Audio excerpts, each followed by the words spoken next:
hacer un análisis rápido, que no es fácil, por la pandemia, la guerra Rusia y Ucrania del gobierno de Alberto. Yo creo que el gobierno de Alberto fue muy efectivo en recuperar la economía. Sí. O sea, el PBI se recuperó rápidamente y eso tuvo que ver con el sostenimiento a la economía y a los trabajadores en la época de la pandemia. Sí. Pero ¿qué pasa? Esa recuperación, no volvimos a tener la misma foto que antes de la pandemia. Claro. ¿Qué pasó? El PBI creció, pero se lo quedaron unos pocos. Tal cual. Cuando se va Cristina como presidenta, los trabajadores teníamos el 54% de la riqueza del PBI. Sí. Ahora estamos abajo del 40%. Sí, es brutal. O sea, significa que esa recuperación del PBI se la llevaron 4 o 5, Claro. que son los formadores de precios, los grandes exportadores, y los trabajadores pasaron a estar más pobres. Con Claro. lo cual me parece que fue efectivo en recuperar la economía, pero fue muy poco efectivo en la distribución de la riqueza. Sí, Me además parece que el gran desafío hoy es esa distribución de la riqueza, Claro. y que también sea por primera vez en la historia de la Argentina que hay trabajadores con derechos por abajo de la línea de pobreza. Tal cual. Y por eso una discusión que se da hoy... Sí, hay un muy bajo nivel de desempleo, pero el salario no alcanza. Claro. Cuando vemos que del límite de la pobreza son 240.000 pesos, Sí. y el salario mínimo vital y móvil es de 80.000 pesos, Sí, claro, es una vemos que hay brutalidad. montones de trabajadores que están cobrando, Exactamente. que apenas les alcanza para comer. Sí, sí. Y ni hay que hablar del alquiler. El alquiler, que es un elemento central que se lleva gran parte del salario, ¿no? de un grupo familiar, absolutamente. Sí, yo creo que bueno, es un momento muy, muy duro y como decíamos, para ser justo, hay que poner todo esto en el balance, las dificultades que tuvo que atravesar el gobierno y efectivamente esa ayuda que fue muy importante en pandemia no alcanzó por igual a los sectores que están por fuera, ¿no? Que como decías vos es una cantidad muy importante de gente, ¿no? Que están por fuera del sistema, que no están Sí. registrados o ese tipo de cosas. Y también otra cosa que complicó mucho fue las idas y vueltas, ¿no? Como el caso Vicentín, por ejemplo, que fue un ejemplo paradigmático eso de Vicentín. paradigmático de lo que no hay que hacer en política, ¿no? Exacto. Sobre todo porque después te la van a cobrar aunque como si lo hubieras hecho. Esa estatización que no se concretó en términos discursivos aparece como concretada, ¿no? Como un elemento en el debe, según el análisis de la derecha de lo que hizo Alberto, ¿no? Sí, como hablamos antes, fuera de la Cámara, una empresa totalmente corrupta y que además en ese momento hubiera permitido una regulación de los precios de los alimentos de los argentinos. Claro. Que eso hoy es el gran problema, porque además del problema de la inflación, es lo que más sube son los productos de los alimentos. Totalmente. Que es lo que obviamente los sectores de menos recursos los que más consumen. Con lo cual el daño es todavía mayor en la gente de menos recursos. Absolutamente, sí. Bueno, y esto llevó a un crecimiento muy importante de la derecha que se fue empoderando por distintos medios, ¿no? Los medios de comunicación, el Poder Judicial, hay un envalentonamiento de los discursos que antes estaban como más contenidos, ¿no? La corrección política fue cayendo y hoy hay como un orgullo del negacionismo que tiene que ver con la dictadura, con los pueblos originarios, con las cuestiones de género, ¿no? Como que hay un sector importante de la sociedad argentina que esos elementos le resultan simpáticos, ¿no? Es imposible negarlo eso, ¿no? Sí, hay cosas que hubieran sido imposibles pensar en los años anteriores de democracia, como por ejemplo intentos de magnicidio de la vicepresidenta Cristina Fernández de Kirchner. Que pasó inadvertido prácticamente. Que pasó inadvertido y la verdad que era imposible pensar que podía suceder eso. Sí. Y discursos de odio que se habían abandonado. Hacía años que nadie podía mostrar ese grado de virulencia en el discurso público. Sí. Creo que se perdieron las mínimas reglas de convivencia que había, porque en la política siempre hubo discusión, pero había convivencia, había respeto hacia el otro. Sí, además una cosa muy impresionante que está pasando es que hay como una especie de competencia por quién va a quitar más derechos. Y lo dicen explícitamente en campaña, ¿no? Pero yo siempre decía que Macri llegó mintiendo, porque decía que nadie iba a pagar impuestos a las ganancias, que los docentes iban a ganar un mejor salario. Sí. Ahora no están mintiendo, ahora están diciendo exactamente lo que van a hacer. Sí. Y hacer una pelea esto de pobres contra pobres, ¿no? Porque a los que tenemos trabajo nos dicen que pagamos muchos impuestos y que entonces tenemos que pagar menos impuestos porque esos impuestos son para sostener a los que cobran planes, Claro, ¿no? exactamente. Y que van a eliminar los planes. Ujú. Y a la gente que no tiene trabajo le dicen, el problema son los trabajadores que están muy protegidos Exacto. y por eso no se crea empleo. Claro. Entonces piensa que entre los desocupados o los precarizados se peleen para ingresar al mercado laboral para echar a los trabajadores con Sí. derechos. Y eso se genera... Yo estoy leyendo un libro de Stiglitz Ujú. que habla de economía progresista, se Claro. llama. Y habla sobre el mercado, es la oferta y la demanda, Claro. ¿no? Y lo que dice que la derecha lo que hace es ayudar a las empresas, Ujú. ayudar a la oferta, ¿no? Claro. El Estado está a favor de los empresarios para que concentren la riqueza. Y eso nunca derrama. No, claro.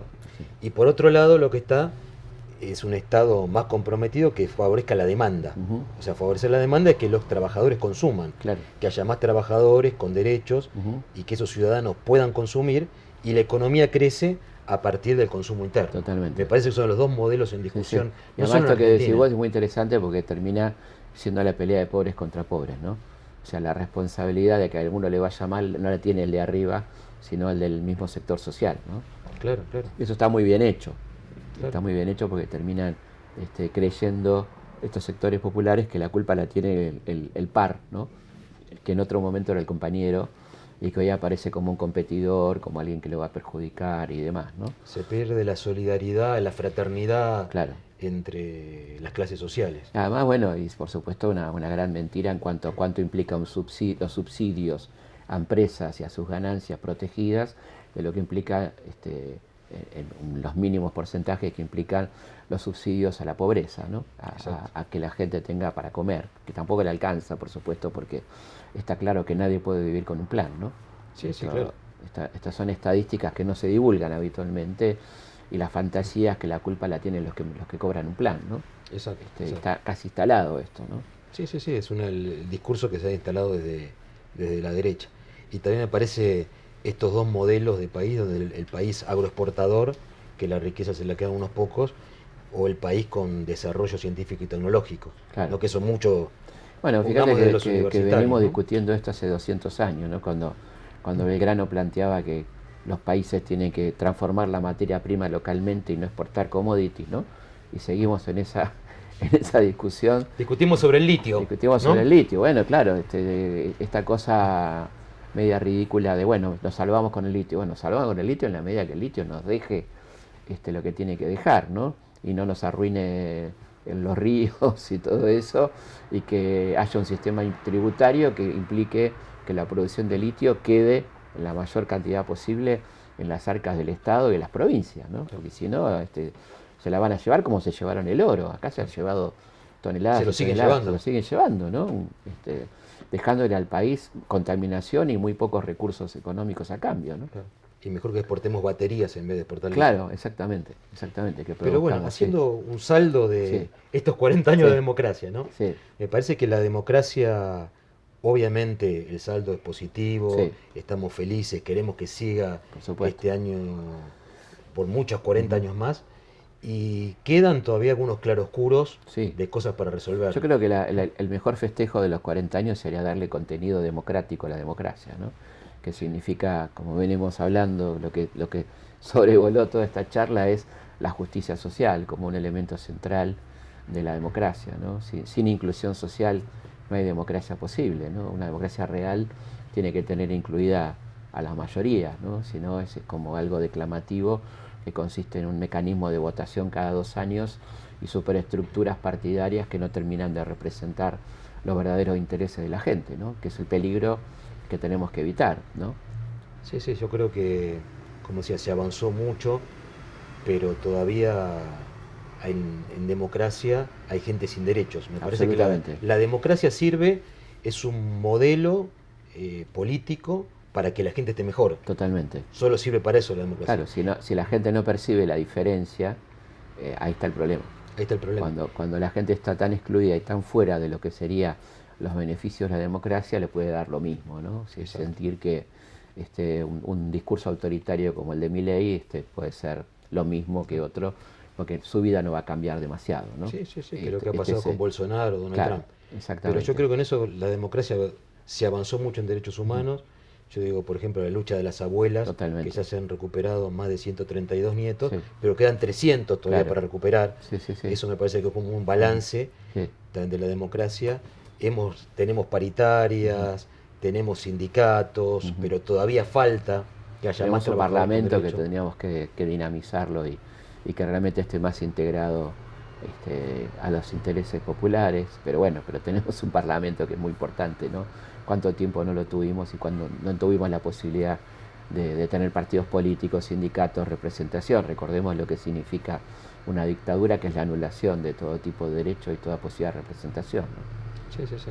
Y esto no es una cuestión de conformismo, sino de evaluación de qué significa la democracia y qué significa una dictadura, ¿no? No, por eso yo creo que la democracia, los derechos humanos hay que defenderlo todos los días. Hay que reflexionar, hay que saber de historia para no repetir los errores del pasado. Tal cual. Y me parece que también tiene que servirnos para construir una sociedad mucho más justa. Sí, y que los derechos humanos sean actualizados, ¿no? Que no quede la palabra derechos humanos vinculada solamente al pasado, a la lucha por la justicia de la que fue la última dictadura militar, sino los derechos humanos que tienen vigencia permanentemente, ¿no? El derecho a la salud, el derecho a la educación, el derecho a la justicia, ¿no? A todas estas cosas Al trabajo digno. Al trabajo digno, ¿no? El derechos humanos es una palabra muy amplia, muy importante, que no solamente nos tiene que remitir al pasado, sino a lo cotidiano, a defenderlos cotidianamente, ¿no? Exacto. Bueno, muchas gracias, Felipe, y sigamos construyendo. Muchas gracias a día vos día y bueno, que festejemos entonces estos 40 años de democracia. Festejemos.